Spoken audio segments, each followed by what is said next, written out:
Hey, should we say hello also in case we need in the video? Like introduce So ourselves. Yeah, we can do it the just the back part is our introduction to ourselves. So we don't have to retake lah actually.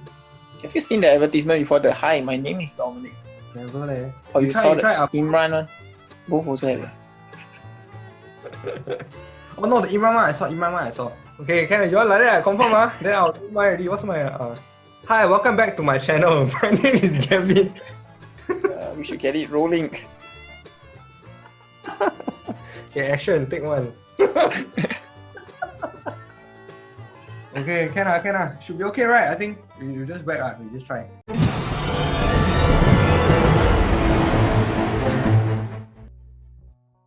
When I was in my 20s, I don't really read actually. I'm just playing.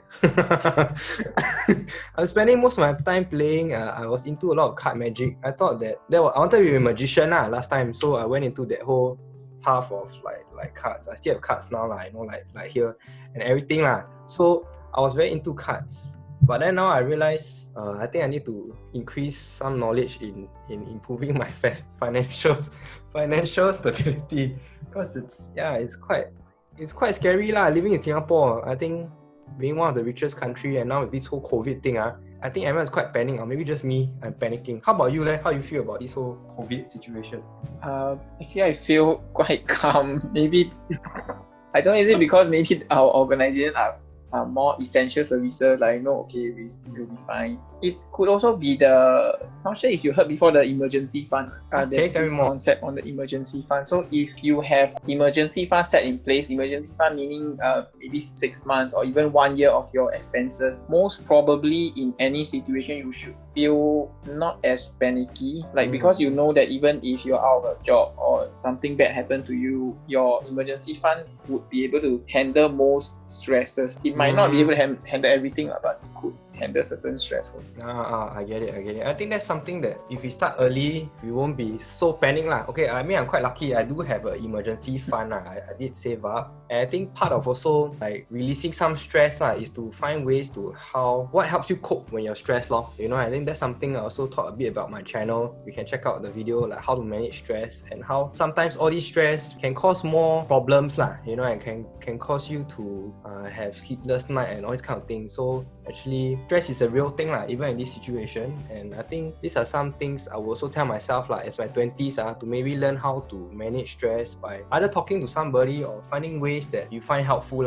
Maybe if it's to exercise definitely helps us stay fit now 30, my stomach all a bit bigger already and I got lesser discipline but it's something that I'm reminding myself to kind of I need to take care of my body, and when our health is better, we can think better and make some of these decisions, or we are a bit more alert So that's something I'm also attempting to do. It's one of the hardest things to do, exercise for me, but I think that's something I want to also remind myself if I was in my 20s, to take care of health. Because you think you can drink everything you want, you can eat everything you want. Actually, you grow old you see, why is it some people are so much fatter than those other people I mean, I'm also quite fat but something to remind myself in our 20s It's quite interesting this whole concept of taking care of health because we never know how long more will we be able to be here So we talked a bit about our finances, and also having an emergency fund, and how to manage stress and as we grow up in our 30s, we realize that we all go a certain way I wanted to also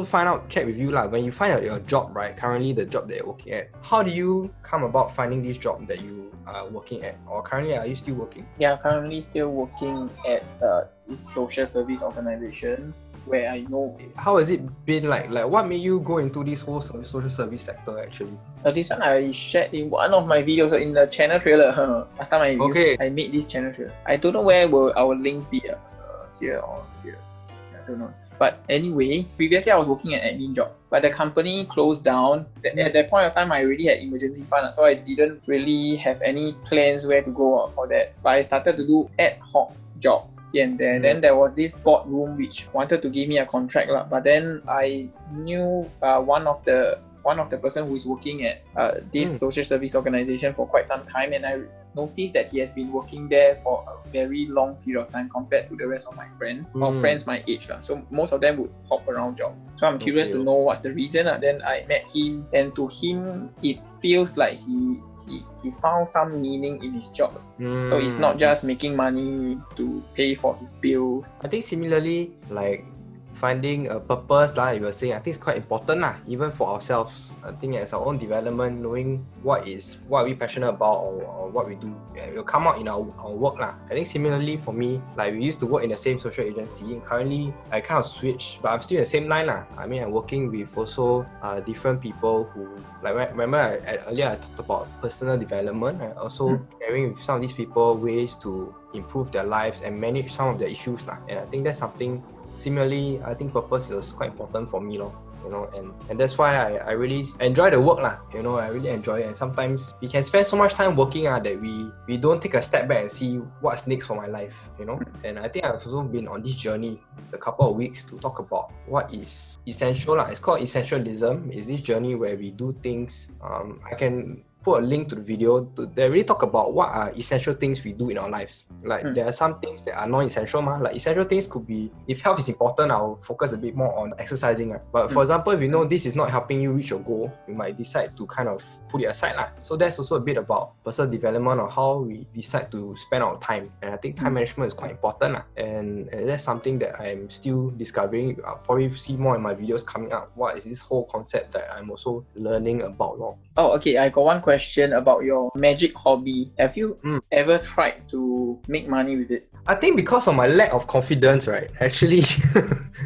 it has kind of stopped me, from like pursuing. Many people have always tell me you should go and try to make money with it, try to do online, try to perform. But I think for me, it was my confidence. There was an issue. I'm not saying a big issue, but I always felt that I wasn't good enough. And I don't think I'm at the capability to do it. Even though people always say they're wowed by it. So that's the thing that always holds me back.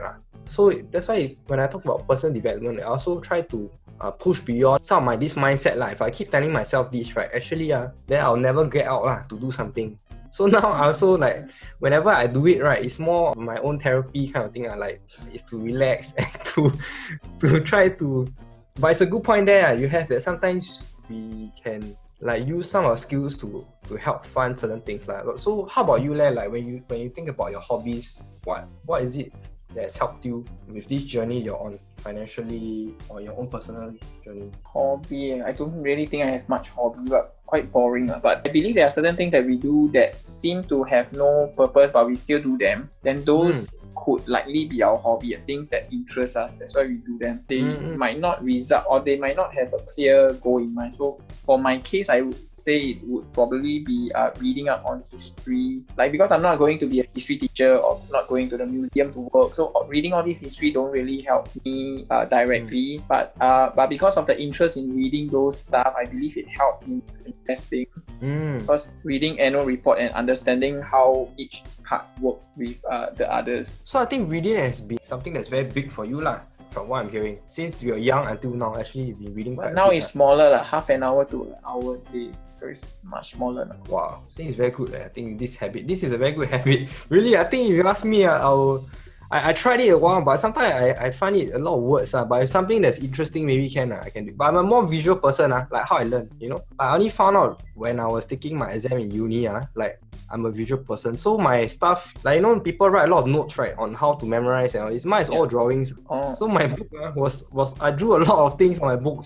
And that helped me pass my exam. Somehow, I don't know. Maybe I should have done that once earlier. So actually, I'm a visual person, so I try to listen more. I do more podcasts, listen to more podcasts to also let it sink in some of these thoughts and some of the things that people say, and it kind of helped me in my own personal development. But you do have a point that actually reading is very important. And I mean, in school, I always have this impression I don't like read because it's when you read, it's like school, teacher asks you to read, then you read, then you get scolded, you read wrongly. So a lot of these impressions stay with me That's why, I mean, for me, I never liked reading, but I think it's a habit that I'm still trying to kind of slowly develop, And I think it's a very good point, And if you were to say that, what would be the top 3 things to tell someone that's in their 20s now? Besides reading was one of it. What are other 2 things you would say to them, to tell them to think about moving, growing up into the 30s?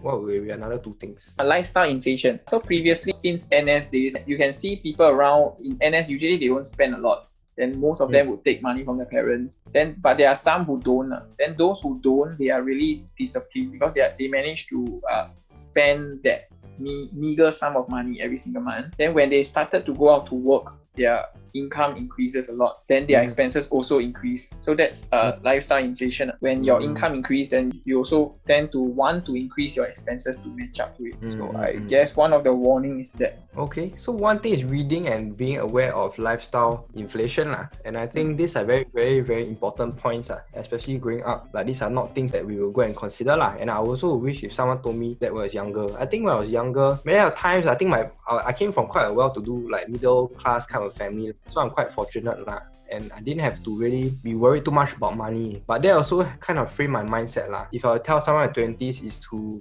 explore as much as you can and try to take up as many opportunities for young Because I think when you reach certain age, when you're 30, right, like you kind of think that wow, now I need to, if I'm starting a family, all this, I kind of need to be a bit more specialized, I would say, in that field, rather than to be exploring. And let's say if you're still exploring, maybe we don't know how long your stamina can last Maybe some of us a bit fatter, cannot run so much, or some of us a bit more drained. But I think by the time I reach 30s, people have always said to have an idea of what you want to do. And I think in the 20s is the best time to explore, and to find out what is it you really want. So that's one thing I would say, explore more in whether is it the monetary aspects about yourself or even reading to discover more. I think all these are very important points and something to think about exploring, reading, and this whole thing about lifestyle inflation. I think that's about it. What else? Anything else? Yeah. See, now you can hear the lifestyle. There are kids in the background. I don't know where they're coming from. The living room. Okay, I mean, thank you so much for our time. I think definitely today we learned a bit about how I think different paths we do cross, and along the way, these are the few things we learn. You talk about the lifestyle inflation, reading. There are also many people who are successful who don't read. So I think it depends. As long as you can get information. So the key is info I think. To be able to get enough info to learn a skill and in a way grow yourself to do some of these things I don't know what's the word, but there's this is it dyslexia? Is it like they can't read one? Dyslexia. So there are people who are successful who has that they can't read, but then they manage to get information from other places. So like for you were saying the visual one. I guess that's one way. So I watch a lot of YouTube and also exploring. I think these are key points that we need to kind of be aware of If not, by the time you kind of know it, you'll be two guys talking in front of a YouTube screen at 30. But yeah, I hope to see you guys soon. And yeah, definitely do check out Calebby's channel. I don't know what's the link.